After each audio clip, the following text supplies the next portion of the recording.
He kept his own deceased father in an unplugged freezer for years. Can you imagine? I don't want to. An Arizona man wanted to keep living in a home that he lived in with his dad, so he kept his deceased father in a freezer in the backyard. 51-year-old Joseph Hill Jr. is accused of 1 count of failure to report a death, which is a misdemeanor, and 1 count of concealing a dead body, which is a felony. More charges could be reportedly coming in the future as well. Last week, officers allegedly received a tip about someone's body being stored in a home in Arizona. So on October 22nd, which was the same day that they received the tip, officers went to that home and they made contact with Joseph, pictured here, and asked for permission to enter the home and to search it and the premises. But Joseph said no, but he allegedly said something about his father passing away years prior. So later that same day, authorities went back to the home with a probable cause warrant to search the house, so he had to let them in. And it was said the second go around, his demeanor was completely different. He also allegedly told investigators they would find something in the freezer. So they found the unplugged freezer, and it was said it had skeletal remains in it, and Joseph said that it was his father. Now, the county medical examiner, it's Maricopa County, they have not confirmed just yet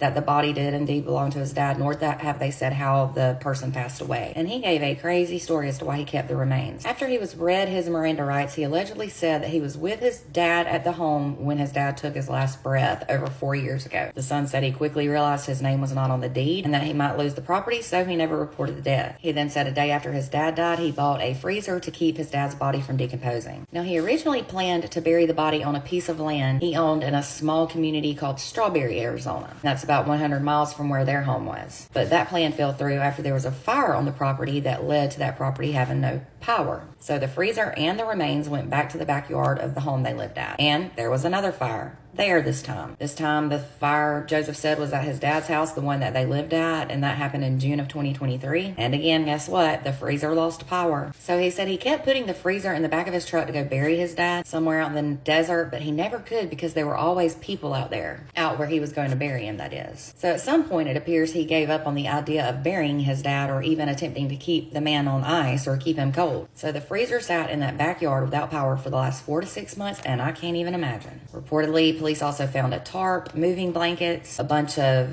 plastic wrap and duct tape, ratchet straps, bed sheets, a skeleton, and a bunch of biological matter in the freezer when they found it. Law enforcement, as I said, still don't know exactly what happened to Joseph Sr. There was, of course, no death record, but they did find that he was indeed listed as the owner of the home and that he still received Social Security benefits up until March of 2023. Reportedly, Joseph Jr., pictured here, grew up in that home with both of his parents. The house is reportedly under construction right now, and it has been for a while. And it was said that on the day of Joseph's arrest, construction crews kept coming in and out and off and on the property. So I wonder if they're the ones that reported this to police. This is absolutely wild, and I swear some people will go to the greatest lengths for money or material things. I definitely can't imagine what it was like finding that body after it sat there in the hot and decomposed for several months. I can't even imagine. For more true crime, hit the follow button.